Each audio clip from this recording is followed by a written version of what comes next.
Well, speak of the devil, just about a month after I make a video about Aquarion, a new beta about an Aquarion new work is actually announced and is now available. So, since my video on this game is going to be coming out quite a couple of days after the beta is actually out, I'm going to assume that most people have actually either already read the patch notes or have learned about all the new things through other videos and stuff, so I'm not gonna be reading to the patch notes right now. Instead, in this video, I'm more interested in comparing exactly how strong the new version of Aquarion is going to be compared to the old one. Because in a lot of ways, the new version is a lot stronger, but in a lot of ways it's actually a lot weaker. And so I am more interested in exactly seeing how much better they're gonna be. But don't worry if you don't actually know exactly what the patch notes actually are, because I will explain it throughout the video.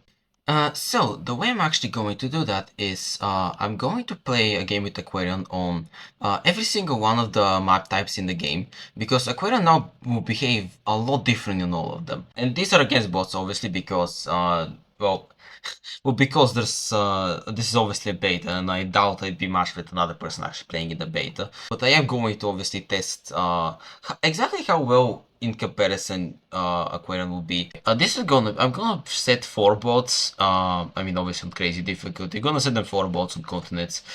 I guess on a normal sized map. Yeah, I don't want the game to go too quickly. So, alright, and first we'll do continents. Now, okay, I do get a spawn to someone what I want to showcase. I'm going to do a game on continents first because that's probably where they're gonna be the most similar to. Now, the main immediate change with Aquarion is, if you're gonna notice, they don't actually have any starting tech. They actually are like Luxador, and kind of like how they were before. In their very original version, they actually didn't start with any tech in the first place. So that is why they're quite. There is a chance, especially on some of the maps they actually play, they are actually way worse. I'm also curious. Yeah, they start at 415, so that's actually it's not the same. It's lower than Luxador because Luxador has an upgrade at the capital. Yeah, so Aquarius now gonna be, if this is gonna be how they're gonna release into the game, Aquarian is actually gonna be the lowest point type in the game. Anyway, now with that, you're gonna notice that all of your units are actually quite a bit different. And if I click on this unit, it can go on the water. This unit is actually called the Mermaid. And, I mean, it is a warrior, but it's called a mermaid. It has a tail, and it can actually go on the water. And that's the main most interesting part of the change of Aquarium. All of their units, I mean, are now fish-like. Hang on, if I need to actually are more fish-like. They're all technically mermaids, and they can just go on the water like just like that. Well, basically, all the units have float. That's now the trade-off for not actually starting with riding. They do still at least start with a unit that can immediately go on the water. So I guess there's probably a village over here, so we'll go there. Anyway, that's actually the biggest change to Aquarium, and that's actually very interesting to be fair. So right, we can go to the village immediately. Yeah, now the immediate few changes in the tech tree are fishing, which I guess I'm immediately probably gonna take. And fishing is a tech you're gonna need to actually move to the ocean. Unfortunately, Free Spirit doesn't give you that anymore, but I guess that hardly matters since the amount of times where you're gonna not have taken fishing with Aquarium, at least with the new version of Aquarium, the amount of times you're not going to take fishing before Free Spirit is, so rare that I can see why they just put the actual ability you get to go into the ocean into just one tech, probably for simplicity. Anyway, fishing does upgrade my capital, so we're gonna go for it, and obviously upgrade the second city. Go here and upgrade capital. Um, Now, the next immediate tech we're gonna see is two very much changed techs. Yeah, so first of all, aquaculture. Yeah, aqua farms are back, and now they're only to aquarium. They have given them back only to aquarium, which I don't know why. To me, aquaculture never really should have been removed. The way they did that, but yeah, I mean they have given it back at least to aquarium, so that's nice. Also, I mean, I guess you can immediately see they can actually spawn in the deep water now too, which I'm not sure if it makes the most sense, but whatever. Next deck, which is Marine Life. And that gives you a shark. Now, this is basically this is kind of like the Semantis Vichis, I think. I mean, they're basically in the same slot of the tech tree, and they're kind of very similar units. They're 8 stars, and they're basically something that mimics a rammer. Now, the shark very much is a rammer in attack and defense, but it only has 10 HP. In comparison, the Vichi has 15 HP, but it only has 2 defense. Which I honestly think is a little bit better. So the shark, I would very much. The shark basically is the equivalent of a warrior in a rammer, which would be only 7 stars. Which is kind of not the greatest. Now we also met Magi down here, and we're gonna have to probably start changing some units against them. So let's capture the city and fish here. Take a workshop. Train a mermaid. Right. Let's see what the magic does. I mean, I could start attacking them, but I guess to start exploring, but I kind of would like to just keep cool with them for now. Wood hasn't actually met me yet, so I'll try and go to the water now, because there could be village in the water. There actually could be very exciting things in the water. They have a village there. Yeah, it's probably not great, but let's go like this. Oh, okay, ruin. I'll try to take that. Actually send this guy down, I think. I'm just gonna train mermaids. And save some stars to show some different text, and they're already being sieged by something, so that's interesting. Okay, so...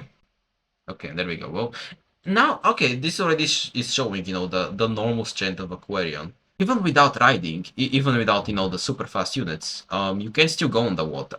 Now, I would actually like to take riding for other showcase reasons. I think we'll start by smacking this guy, though, first. The Bassi, right, and we do also meet them.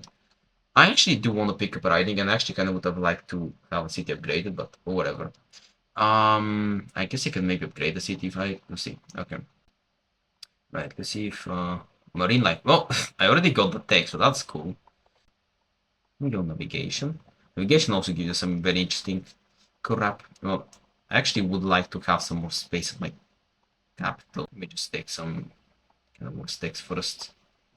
Upgrade real quick. So I really want to get around to chaining like an amphibian just to show another very special aspect of this. So we'll chain an amphibian, which amphibians and tridents are mostly unchanged. They are slightly nerfed because they don't have fortify anymore, which I don't know why they've removed fortify from them, but that doesn't also really matter, so it's not much of a nerf.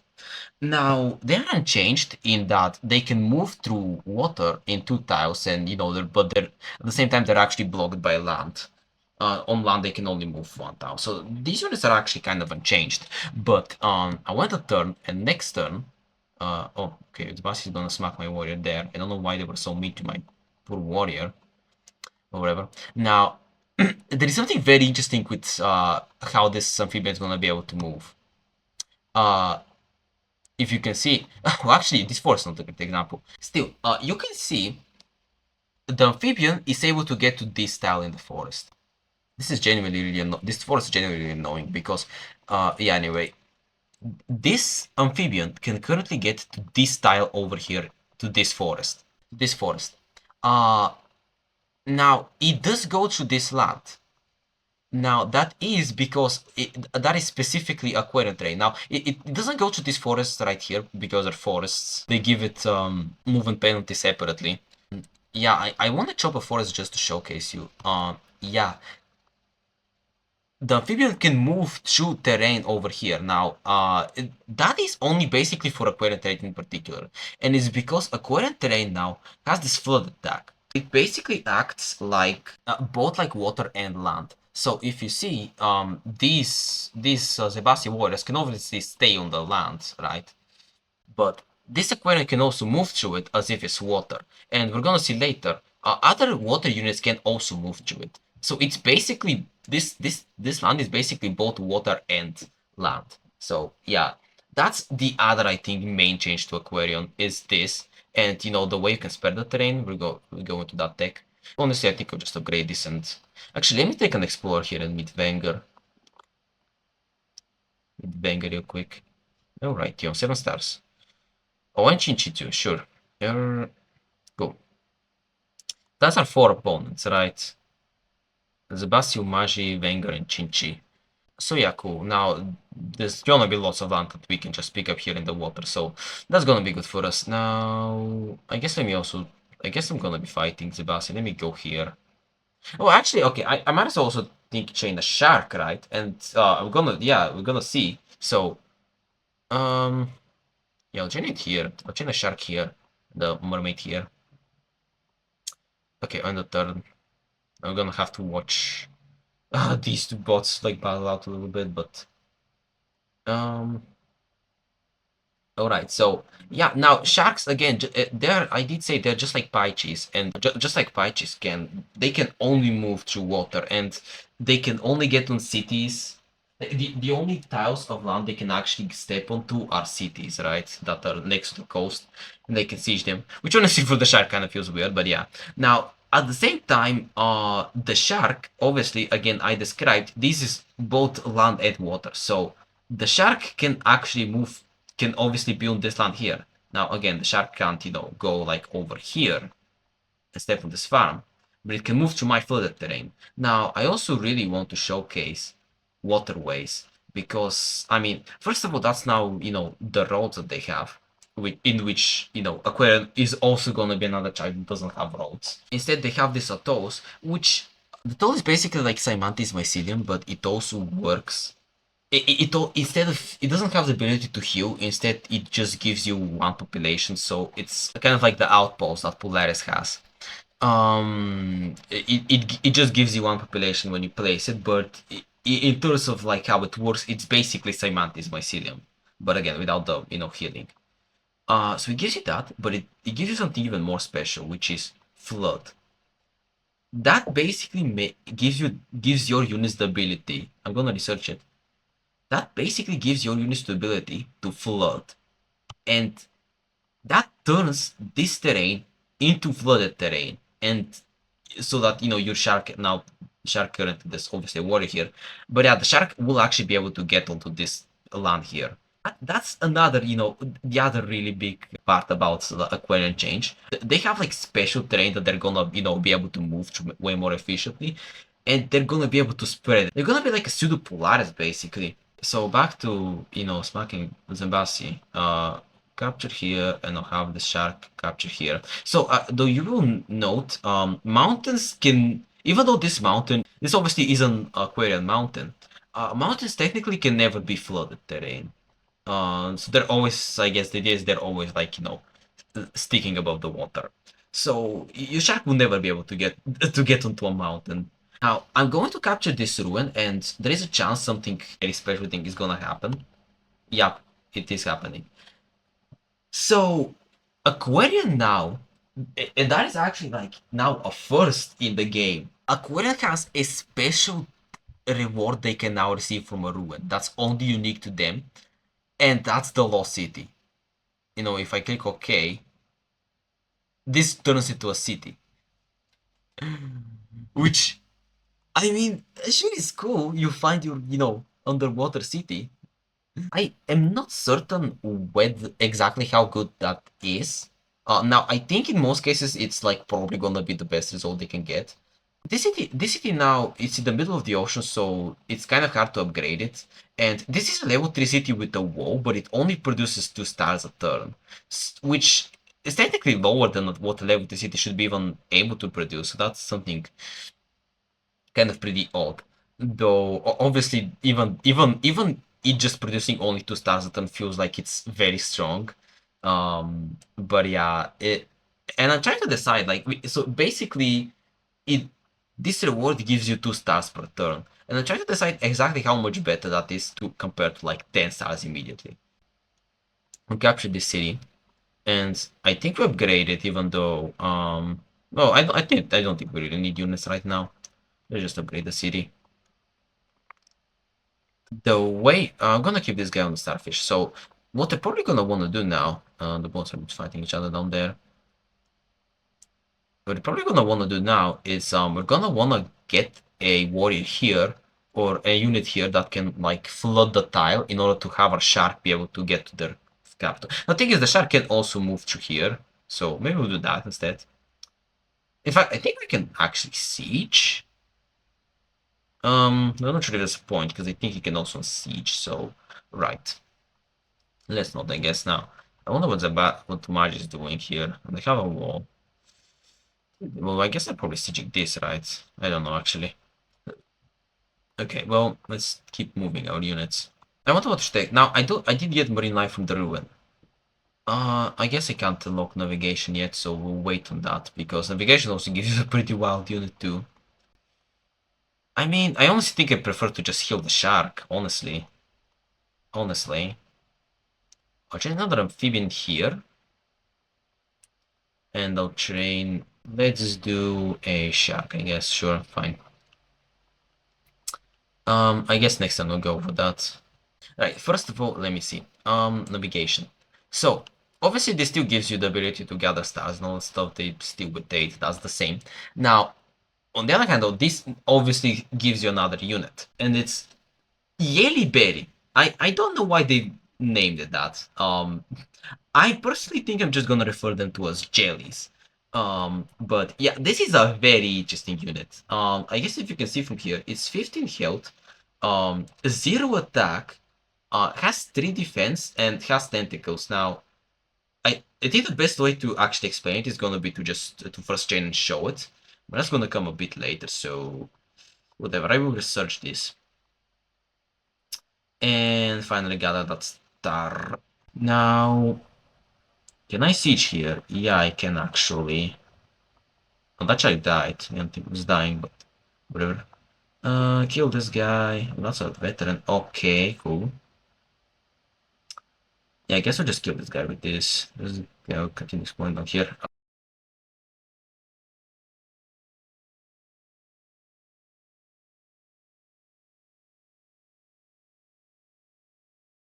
Alright, so quick update. I took Free Spirit and Spearing, because now I was gonna probably save that for later thoughts, but I actually think like the Tridention, and by the way, I do know like they're called Tridentions. In my last video, I just keep calling them Tritons. I call them Tritons because that's just easier to say. I don't know they're called Tridentions. Anyway, but I'm pretty certain this still probably is their best unit. Like, you know, the Tridentions is still pretty insane.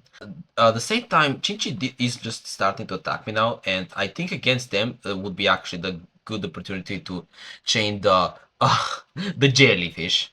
Right, and I did not explain the jelly because it works very weirdly, and I did say it you can only really just show it. It's 15 HP, it has 0 attack, so it can't really attack at all.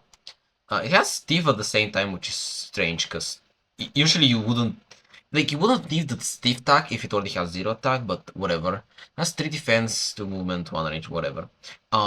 It has this ability. Now, okay, it does actually kind of describe it. Cause damage to any unit that moves next to it. If we chain one, you can see these animations around it, and I wish there were actually units around to showcase it. Now, think I'll just have to finish my turn real quick.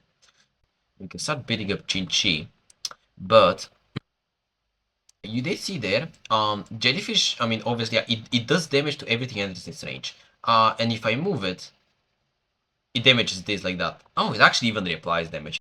This is basically a juggernaut. It's basically like a small juggernaut, more or less. But it like also actively does this damage constantly around it, so it's not just when it moves. Like as other things approach it, it will actually still deal damage to them. So it doesn't get completely wrecked by rammers, like unlike the Juggernaut, which like just dies to like 2 rammers basically. It's a very interesting unit. Probably one of the most unique things they have right now. And this is like one of the most interesting things to exactly see exactly how strong this will be. And that's why, you know, I was saying like, well, you can't really need to show it in order to describe it because like because it's so unique. But yeah. Alright, so with this I think I've covered about 90% of the changes that are coming in the new update, so I'm going to just put the rest of the game on fast forward and along with the parts that I cut out, and give my thoughts on the changes while they're playing. So, overall verdict, is Aquarion better than what they used to be? Very likely. They're definitely better on every aspect of the game that's connected to land. Whether they're better on the water, I'm not sure. In a lot of situations, they will be. So immediately, I think them losing their starting tech is honestly not as big of a deal as it would seem like at first, since their starting tech already didn't help them economically at all. So their new economy is not great, but it's absolutely not any worse than what it was before. It's I think the closest comparison is some like to another tribe is probably something like Aimu or Hujik, where both of those tribes kind of start with more or less a regular unit, and their first turn they just move that, chain another one, and then they start saving for a tech to upgrade the city, hopefully before they get their second village. I think another thing that helps with their start is there's new starting unit, which is just the mermaid, is honestly just as good, if not in some situations actually better than the amphibian, or rather what the amphibian used to be like. So those two things combined, the early game is, I think, just as good as it was before, even with them actually losing a tech. And at the same time, because of the new flooded terrain that Aquarion starts with, the amphibians themselves are actually gonna be much better. And they're actually gonna feel way closer to actual riders. Or like the impact of actually unlocking riders for other tribes. So because of that, I think honestly the only real loss from them losing the starting tech is that there will be an extra tech to actually reach spearing. Which leading into my next thought, I think all of the new aquatic units are good and they're definitely worth using.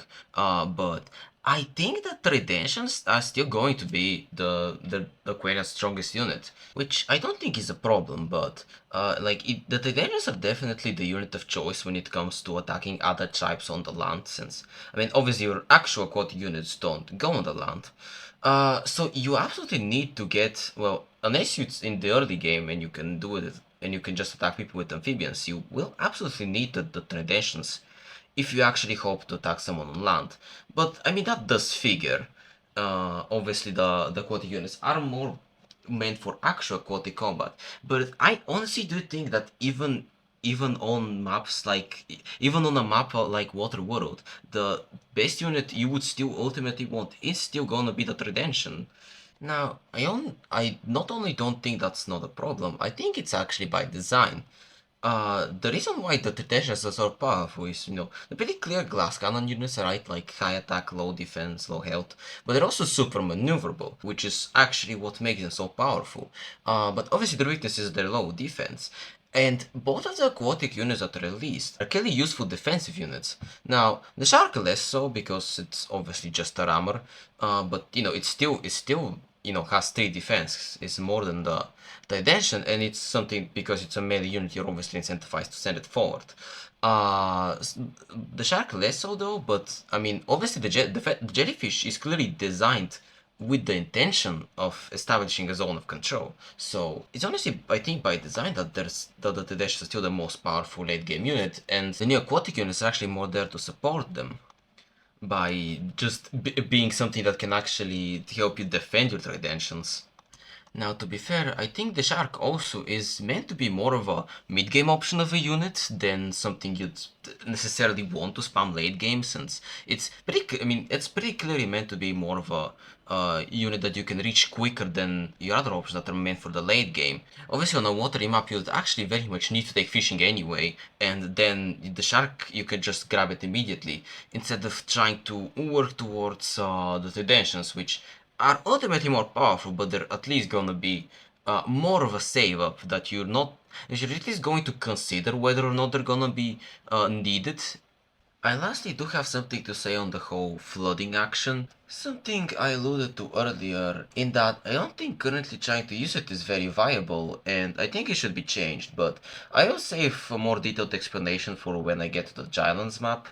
Other than that, those are all of my more general thoughts about the tribe. The next thing I did was I played the game on the maps on Drylands, Archipelago, and Waterworld in order to actually see exactly how differently Aquarion would behave on all of those maps. And I was planning to actually talk about Drylands first, but that game actually ended up being interesting, let's just say. So I actually think I want to save it for last, and I will probably show it in full. But before we jump to the next map, let's just wait for the current game to finish.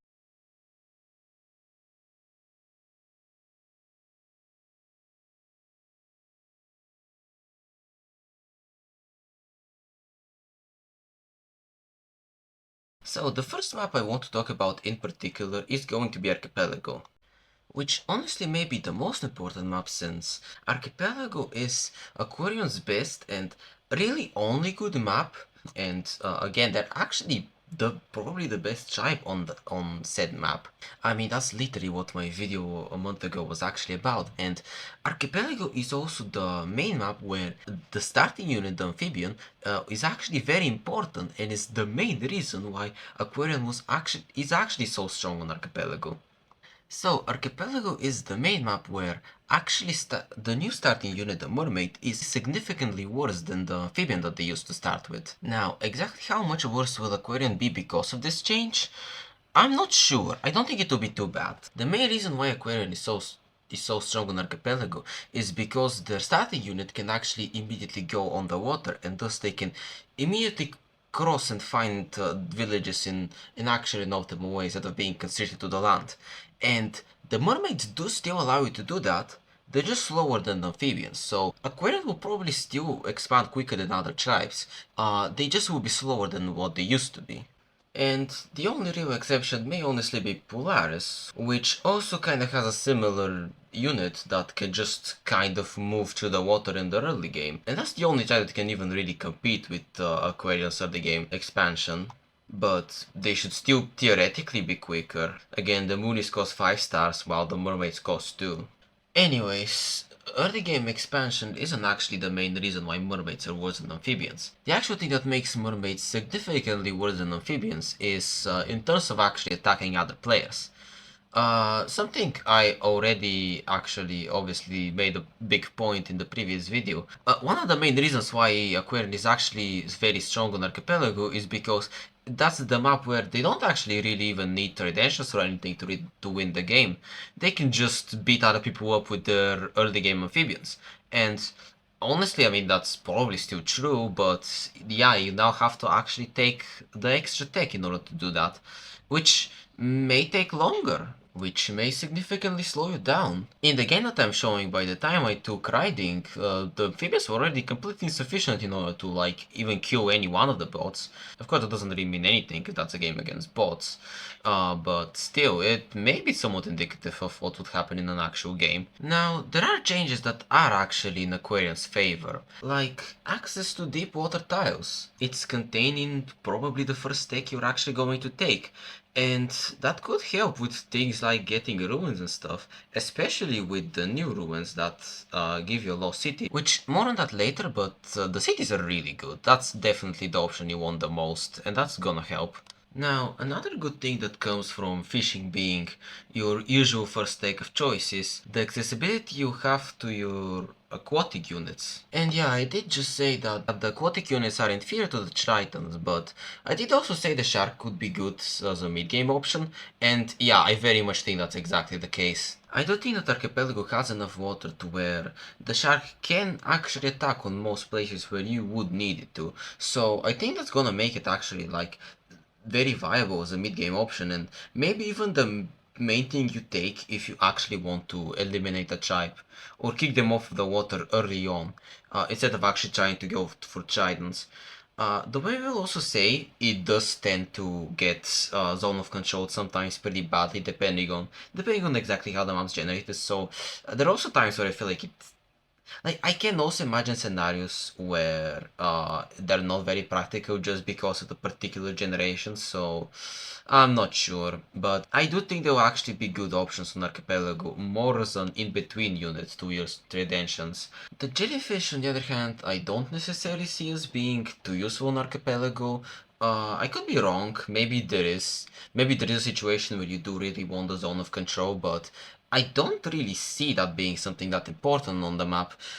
Uh, but I'm not sure, and especially the jellyfish are probably the unit they actually played the least with, since they usually were the last unit they actually got to take, and I guess the bots, you're not really as worried about them figuring out the optimal, ways to actually attack you. The zone of controlling them kind of feels less important, and also in my head, in my head, the jellyfish for some reason were always 15 stars. I guess I'm so used to the unit you actually unlock from that third tier on navigation. I'm so used to that from the unit that are actually costing 15 stars that in my head the jellyfish kept costing 15, and I'm like, that feels way too expensive. But then later on, after I look at the footage and I remember, the jellyfish were actually 8 stars, I'm like, I should have changed some jellyfish here.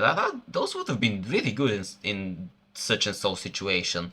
So yeah, I think I may not have used the jellyfish all that much, so I can't exactly say how useful they will be, but on Archipelago I do genuinely think that they wouldn't feel like they have much of a purpose. Another thing that I think kind of goes in favor of using the sharks is Archipelago is probably the map where I found by far the most use of the flooding ability, since the main way I found it useful is more or less converting a couple of key tiles in order for a city to actually do get connected to the water where the sharks can actually live and have a greater option to attack. That felt like the biggest use I could get out of the flooding terrain, and that's exactly the way you'd actually use it on Archipelago. But again, I'll talk about flooding in more detail later.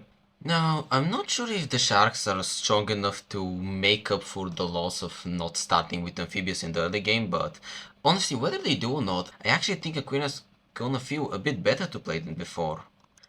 Aquarion used to be super strong in the early game and super strong in the late game, but in the mid game was where they're probably their weakest, and in the mid game you kind of sometimes feel like you don't really have much to do, and you kind of either have to go for like either just keep spamming amphibians and hope that gets you to the mid game, or just start immediately saving for tridentions. And now they will actually have more options, which no matter what gonna at least give you way more choices to make and way more decisions that could have an impact in the mid game.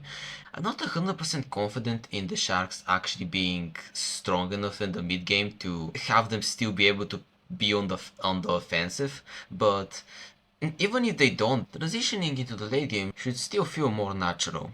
So, up next, Waterworld. So, this is the first map type where Aquarion actually used to suck at, which is pretty ironic since, Aquarion is meant to be an aquatic tribe, but Waterworld is actually a map where they suck at. They're honestly probably worse on Waterworld than on continents. And that's because their early game units just aren't built for exploring a vast, empty, deep ocean. You're honestly kind of like Polaris, where they can also just send only one single unit out in the ocean to try and start exploring, but at least Polaris has the option to immediately train a second Mooney and basically double the speed at which they're exploring in early game. You don't actually have that option. In order for you to put your early game unit in the deep water as quickly as possible in the early game to start exploring the ocean, you have to take fishing. And the next time you can't actually train another unit to go in the water anyway because you have only 2 stars. And the turn after that you have 4 stars, with which is probably better to upgrade the capital instead of training a second amphibian. And God help you if you actually can't upgrade your capital with fishing. And also, God help you if you actually get a terrible spawn and you also don't have any water next to your capital, so all of your units will have to waste an extra turn. To be fair, every tribe other than Keiku can actually get a terrible spawn like this, and a lot of tribes actually just lose the game basically immediately because they can't even put a port down. If you can't even actually upgrade your capital with fishing, then it's honestly probably even better to just wait and try and get free spinning in order to get your unit immediately on the water. But again, your economy is going to absolutely tank from that play. And even if you do get an optimal start, whatever advantage you're gonna get in the first turns of like being able to get on the ocean immediately is just gonna be mitigated by the second the opponents actually get to their scouts. The scouts just explore to the ocean so much easier, so other types are going to be able to catch up and surpass you in terms of exploring the ocean way quicker. The reason why Polaris is actually still good on Waterworld, even despite having those exact same struggles, is because their unique ability to create ice actively counters other tribes and gives them a very unique way to actually battle against other tribes later on in the game. Speaking of, Aquarius units are not only not great at exploring a vast empty ocean, but they also kind of suck in fighting in such terrain. Your amphibians are outranged by basically every single aquatic unit that the normal tribes actually have, to the point where even the scouts actually have a fair time fighting you, since they can at least use their superior range to initiate all their combat, as opposed to an archipelago where usually your amphibians just bully everything off the water. Now, I'm saying all that as in, that's how they are right now. How would it be after the update? So, first of all, I do think that the new starting unit is better, but not by much. The mermaid, while it moves slower than the amphibian, I think for the purposes of exploring Waterworld, actually does basically just as well, since the amphibian can also move only one tile when actually revealing the fog, so the mermaids aren't that much slower, and they do cost only 2 stars, meaning that even on your first turn you can immediately start by actually moving your mermaid, training a second one, and actually going for fishing on your second turn in order to start sending them both on the ocean. And now, you do still have the theoretical problem of just not having the fishes to upgrade your capital, and that obviously will be there no matter what. With that said, I do think that Aquarion will actually be really good, and if not, honestly, even broken on Waterworld maps for one particular reason, and that's the ruins. And obviously, in particular, that's the new reward that you can actually get out of the ruins, which is the Lost City. I did already mention, but I do indeed think that the city is actually going to be basically the best result you can get out of the ruin. It definitely will. The only real contender is the stars. But in most situations, I very much think that the best thing to get would be the city. And that goes just for your normal maps like Archipelago and Continents, where you can just get a few extra cities. Now, for Waterworld, where the amount of villages on the map is supposed to be greatly limited, and at the same time, the vast and empty terrain generates so much random ruins in the ocean, getting those ruined villages is not just really good, it honestly straight up freaking unfair. The cities you actually get out of the ruin, even though they do generate you only 2 stars, on Waterworld they also represent so much more in terms of units you can actually chain, since they are still level 3 cities, so you can chain 4 units out of them, and they also have a wall, so if you actually get them in a convenient spot, you can just actually have that city be like a really big blocker for anyone attacking you.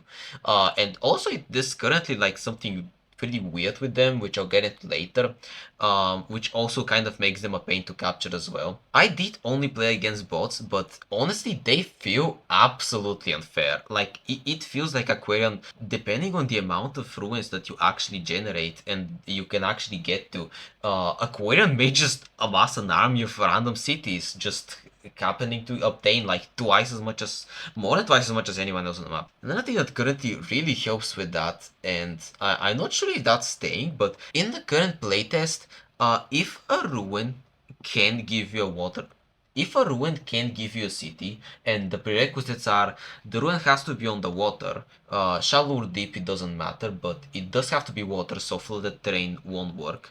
And also, if the ruin is not next to the border of the map or a border of a city, can't be too close to a city, the ruin is guaranteed to give you a city. That honestly does feel kind of pretty insane, and I definitely think it's unnecessary. I think if they change that and like getting an underwater city is gonna be either a 1 in 5 or a 1 in 6 chance, I think that would definitely make it a lot more fair. But I suppose they did want to make getting the ruin something that you're gonna actually experience way more often than just 1 in 6 chance. The underwater cities in general feel like they're way too powerful. Even on other maps they feel like they give you quite a significant advantage. it does feel like they should not actually be guaranteed to be given to you.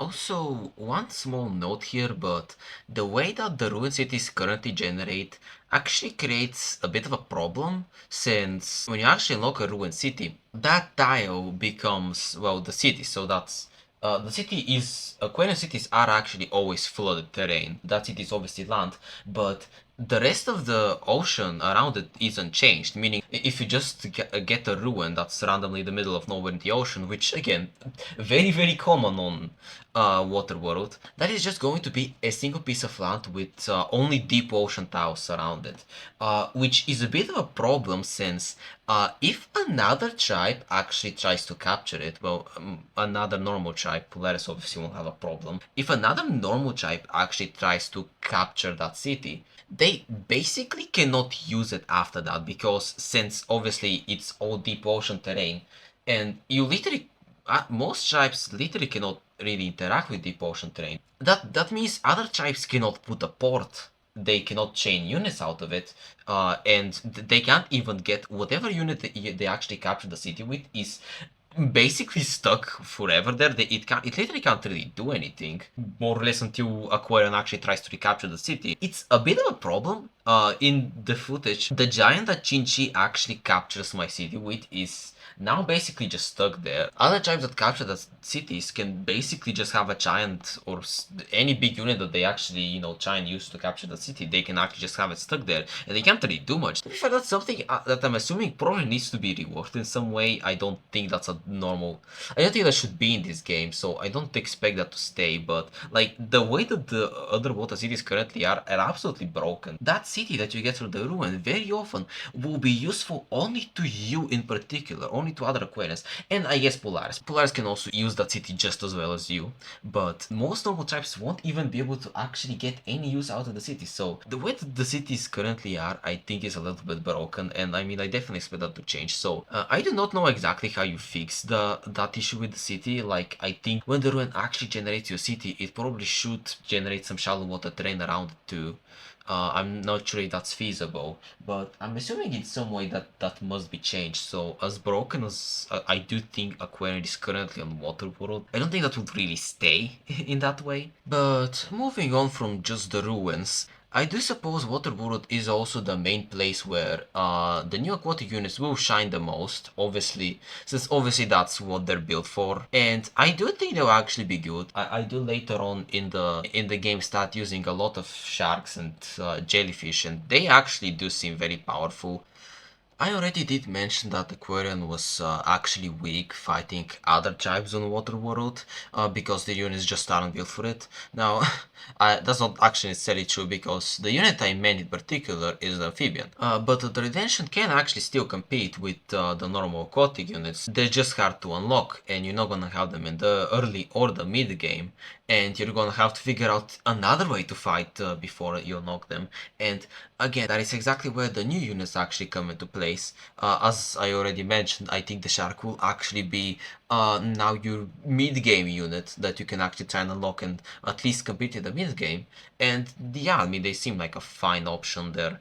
They're kind of a worse rammer, but they should hopefully at least keep you alive. Now, in the current version of Aquarion, if you actually manage to get a few ruins, you'd probably be on the offensive since you'd be are a massive advantage. I suppose one actual thing that the underwater cities can actually complicate is that unlocking the underwater cities does actually go towards your tech cost. It does increase it just like unlocking every other city. And at the same time, they actually generate only 2 stars, so they actually kind of slow you down when it comes to unlocking spearing. At the same time, the jellyfish, I do also think that this is their actual main mod they're gonna shine. I mean, that and continents. Like, honestly, Aquarium does seem quite monstrous with their new tools actually getting into the late game combat.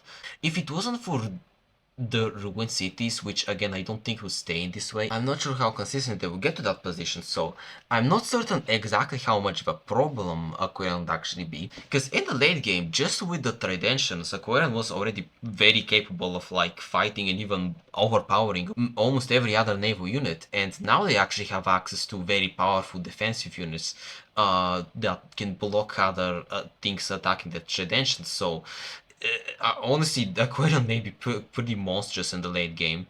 Alright, lastly we have Giants. So yeah, I actually tried Aquarion out on Giants. I mean, I had to with all of the new changes that actually aim to make the terrain actually viable, even when there's actually no water on the map. So first, I did already mention, yeah, the Islands was actually the first game I played after the Continents one, and I was originally going to talk about it as the second topic, but I decided to leave it for last because the game was interesting, and yeah, it definitely was. Now, there are a couple of things that went into this game becoming very interesting. The first one is that I am playing Aquarian on the Drylands map. I mean, slight spoilers, I guess, but yeah, I mean, they're still not the greatest on Drylands. Second reason, I still wasn't really that familiar with what would be good and bad in the tribe. And I was fooling around and I actually, on Drylands, took the fishing tech and then I took marine life in order to train a shark in order to see how decent they felt.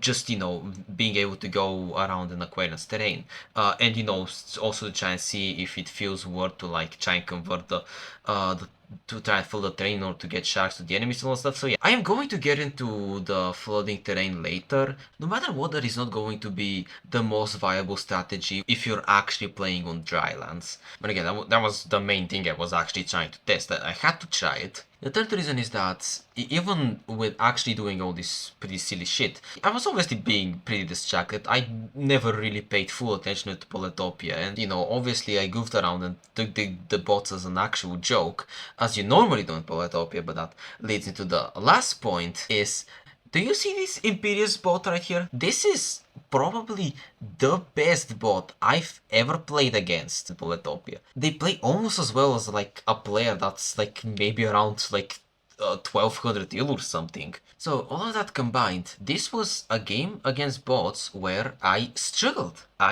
I struggled beating this freaking Imperius bot. They captured multiple one of my cities. Like I was very close to losing the game. I'm pretty sure the boss did actually have a winning play that would actually siege my capital and win the game. Like a few times in fact. This is the first time I've struggled against the bots. Maybe since I played the game back in like middle school. That is why I did wanna put this game last, with the idea of no matter how long I had left to talk, I would still just let the game finish because I genuinely think it was super fun. I will say, even though this game was also super fun, when I actually did start winning, I did stop playing. The Continents game is the only one I actually fully finished, and every single other one I did just mostly stop playing after I was pretty confident that I was winning for the rest of the game. So you don't get a moment of me actually clicking the finish game button. By the way, this game, well, the recording of it took 2 hours. So, getting into how good will Aquarius be on Giants? I mean, I already kind of spoiled a bit of the answer. I obviously don't think they're gonna be great. Now, I think the first more immediate thing that is actually at question is how much different would Aquarian be on dry lands. And yeah, like Aquarian is definitely going to be a lot better on dry lands than what they were before. I suppose that is a given. First of all, obviously Giants is the most immediate map where, yeah, their starting unit is 100% better than, what they used to start with before, which is the amphibian on the old map. And obviously the new terrain generation will at least make it so that their amphibians are just as good as any normal riders, at least on their terrain. So because of that, I do think that Aquarian will have an even fighting chance fighting against other tribes, at least while they're on their terrain. Now, that is the main problem. They'll have an even fighting chance when they're fighting on their terrain. And the second that they actually have to fight outside of their terrain, they will struggle just as much as they struggled before. And presumably the idea is that Aquarian can flood the terrain in order to turn it into the one they need to fight. But this is where we get with my problem with the flooding action. I think that the current way that Aquarion's terrain conversion works is completely viable in an actual game. It already felt very unpractical when I was fighting the bots, and if it already felt unpractical against the bots who currently don't even have the ability to unflood terrain, then it's certainly going to be unviable against like actual other players. The current way that the flood action works is you have to put a unit on a piece of unflooded land, and you have to have it stay there until the start of your next turn, where you need to use the flood action, and that will consume the unit's entire actions for the turn. That is extremely slow, but it's not necessarily the problem, and I think it is meant to be very slow by design. But the problem is rather the part where you need to have a unit stay on an unflooded piece of land until your next turn in order to actually flood it. And that is, I think, that what makes that ability very difficult to use, because your opponent can obviously interact with the unit that you actually put presumably close to their land. They can obviously interact and kill the said unit before you get the chance to flood the tile. So the only realistic way to do it is to, well, you have to actually place a unit that the opponent won't be able to remove. The only real way to do that, first of all, would be you need to put something very tanky, something the opponent just would not be able to remove in one turn. And the only real unit that Aquarion does have is the crab, which, by the way, is very much a great choice. And thing is, the crab is very much a good option to do that. For which, side note, but crabs are gonna be monstrous after this new update, and to be fair, they already were actually before. But I think this update will finally make people realize that crabs were actually better than giants, in at least most situations. But as good as crabs are, they are definitely the only unit you can consider just throwing out in order to advance, and the opponent just not being able to remove it. And that's obvious because, I mean, the crab is literally your super unit. It's your main tanky unit. And the thing is with the crab, would it be better to, after you know, send your crab somewhere in the direction of your enemy, would it be better to then start using it every other turn to just flood terrain? Or would it be better to just have it continue walking towards the enemy's capital, threatening to actually siege that? And yeah, I think it's gonna be the latter. And honestly, that's actually the problem with the flooding terrain in general. If flooding terrain with like your super unit is just not very practical, or it's just never gonna be more practical than just sending that towards the enemy city, presumably your only other way of flooding terrain is to have some sort of a force of ground units that actually push into an enemy territory in order for you to be able to actually get any unit to stick and actually flood terrain behind you.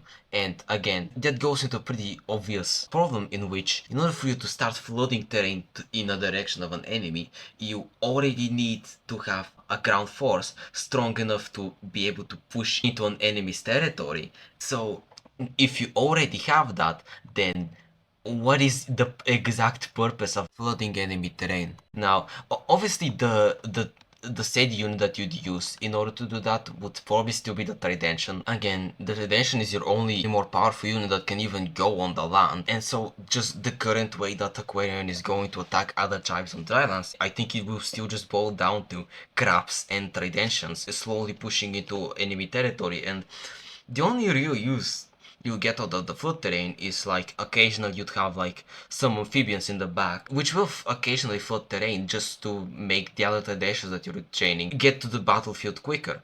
That is some use, obviously, and I do think that way of attacking that Aquarian uses was already unpractical, and I don't think it's particularly becoming any more practical after the update. So I think it's bad to the point where, like, I think a tribe like Saimanti would just be able to control your ability to flood terrain so easily, to the point where you theoretically it would be impossible for you to advance other than actually pushing into them with crabs.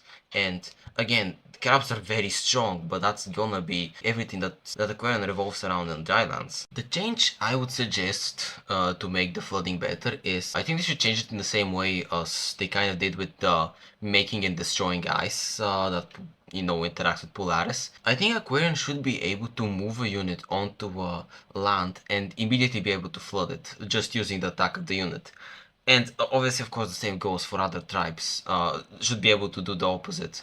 I think that will make it so that if you really value a flooding terrain in order to actually try and attack in that way, you would at least always have the option to like at least sacrifice a unit in order to convert a single tile, which that obviously doesn't even feel like it's still gonna be that practical, but at least there is always the option that you can always advance. and I do think that that overall will greatly help with Aquarion's ability to actually try and advance into other people through actual land. I do also have another suggestion, which is admittedly more out there, but I think that flooded terrain should actually be considered difficult terrain for every non-aquatic unit. More in the same way how amphibians and Shidans and also the crab kind of treat normal land as difficult terrain. I think that every normal unit that most tribes have should treat the actual flooded terrain the same way that the amphibians treat normal terrain.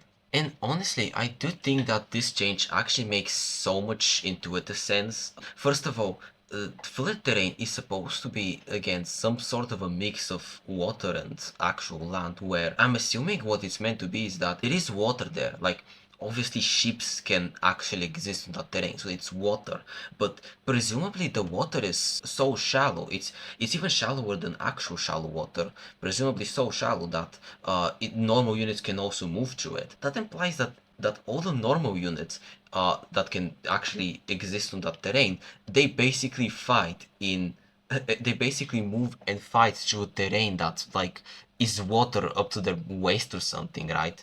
It theoretically shouldn't even really be possible for there to be enough water for a person to stand on normally and a ship to actually pass through, but I'm assuming that's what the logic of the game is actually trying to be. You would think that, no, yeah, most normal units would have a very difficult time moving to such a terrain, and like I think it also very much makes intuitive sense. Aquarion, has a very difficult time moving to normal land, but their flooded terrain actually has the same effect on other tribes. I think that honestly does make perfect sense. And gameplay wise, this still doesn't remove the disadvantage that they have on other terrain, because obviously that's a core aspect of Aquarion, but it does help them because other tribes will not just be fighting evenly, other tribes will also be fighting at a disadvantage if they try to attack their terrain. It still potentially has the problem where like the tribe ends up being very, let's just say, stalematy, like it's hard for both sides to actually advance on each other's terrain, but at least it would actually even the playing field against the other tribes.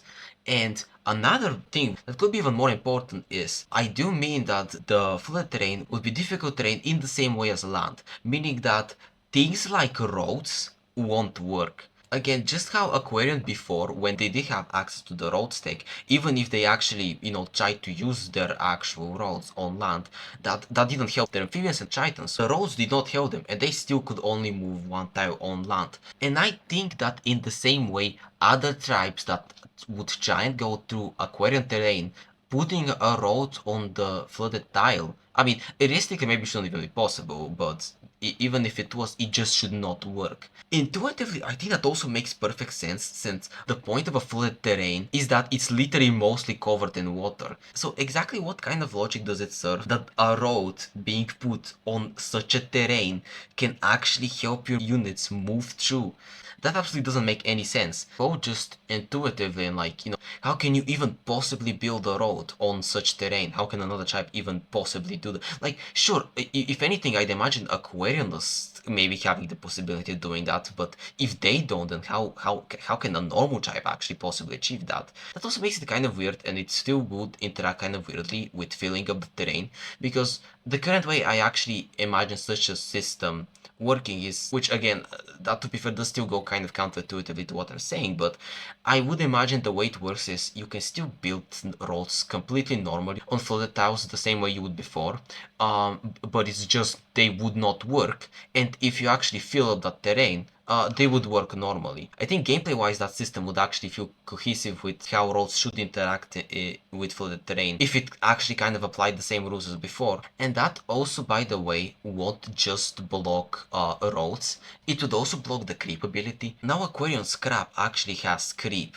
and even though it has creep, that obviously also still doesn't help it like actually move through two tiles on land. It still regards basically land tiles as difficult terrain. And in that same way, flooded terrain should block creep for every other tribe. Now, the reason why I like this idea so much is that will actually give Aquarian a fighting chance against the current two things that they struggle by far the most to, at least mainly on land, and that's Knights and Saimanti.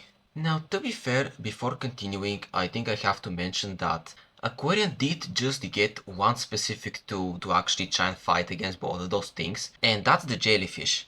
I think that maybe the secondary purpose with which they were designed, but if you look at them, like the jellyfish almost look like they were designed to hard counter knights and basically everything that Saimanti does. I did want to mention that first because that tool does now exist, but the problem with that tool is that it's the last tier of the quote-excited tech tree, which currently I don't think is actually very viable to take on Dylands. I mean, for obvious reasons, it's the quote-excite, and I genuinely think that the jellyfish are the only useful thing you'd actually want on that side of the tech, so I think they honestly would just come too late. I guess nice, it's possible that you can take them just in time, but against Saimanti, they absolutely won't, because obviously the main time you struggle to Saimanti is in the early game. By the way, Aquarian's worst matchup was, and it will still be, Saimanti. Honestly, as much as all of the changes that they got will actually make them better, very few of those changes would actually change the matchup between Aquarian and Saimanti. And the current Aquarian will still just be an easy win versus any Saimanti on, again, the maps that where Saimanti is actually played, which is small islands maps. Again, I don't think that Aquarian should necessarily be the greatest tribe on such maps, but I genuinely think that such terrain changes would actually give them a more realistic fighting chance.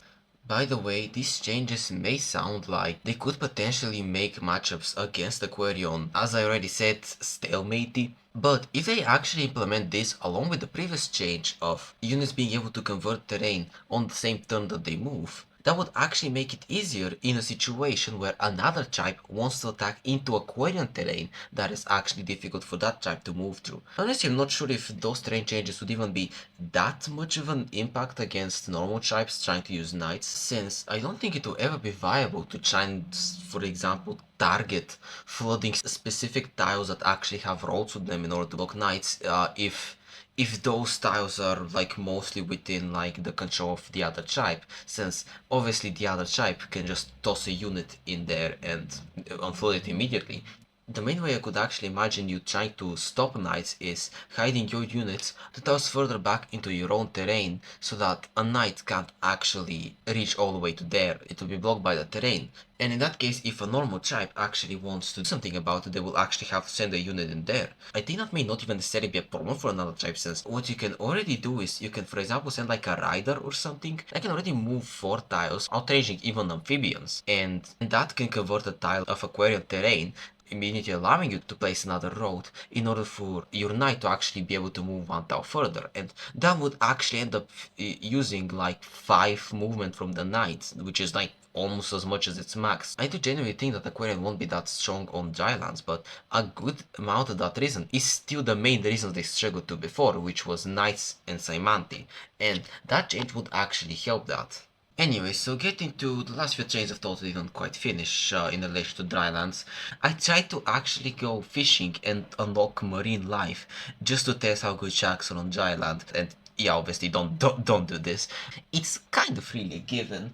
If you ignore the movement, which on drylands it probably doesn't get to, or it can't even use all of its movement anyway, the shark is basically a swordsman with 10 HP that costs 8 stars. So obviously it's way worse than an actual swordsman, and if you really want to just get useless text to get a unit, well, yeah, you just go for Tridentions. So yeah, absolutely don't bother with that side of the tech tree on drylands, other than with the one exception of the jellyfish. That's the only useful unit there, but only take that if you're specifically trying to defend against knights and Saimanti. I am using sharks in this gameplay, but that's, again, only because I don't have another choice, because that's the strongest unit I actually have unlocked there. So, I think with all that, that concludes all of my thoughts on Giants 2. I will use the rest of the time on this video to mention a few things that I've actually missed, or cut out. So, one of the first things I missed is that the atoll actually does need to be placed on water. And all types of water do work, even flooded terrain works.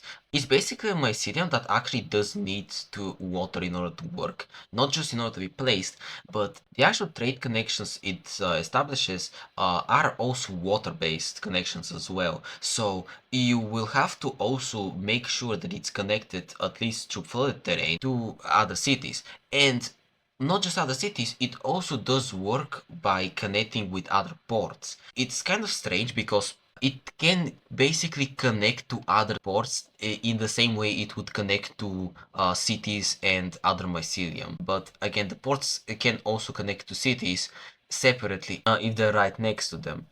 And by the way, there is something about it that makes the tow just feel super convenient to use. Just the amount of times I was able to connect two cities to my capital with just a single tow. Sometimes you can actually even get three cities very easily.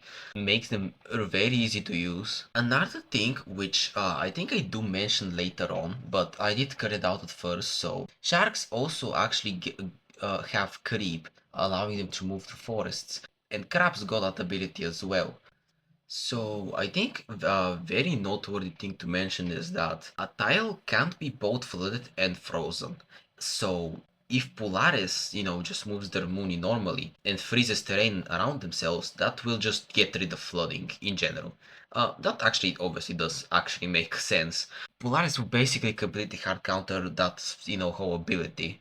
Lastly, one thing I cut out is going through all of the new names that all of Aquarion's units have, because technically all the units Aquarion has are now different, and that does actually mean every single one of them, because again, they're all mermaids and have float. They have all been renamed to something to do with mermaids, but there is a couple of funny ones that I did skip. There is something like the aquapult, that is the name of the catapult. But yeah, there are two names that are quite clever. The first one is the mindbender that Aquarian has actually been renamed to a siren, which I do find very clever. And lastly, the swordsmen that they have are actually renamed to swordsmaids, which kind of doesn't even really makes sense, like etymological sense, like that it's not necessarily connected to mermaids or anything, but yeah, it's quite funny, so I thought I was gonna mention it. I feel like it honestly would have looked like I had missed it if I didn't actually throw it in here at the end. So anyway, there will be no further commentary from here, and but yeah, you can just enjoy the rest of it.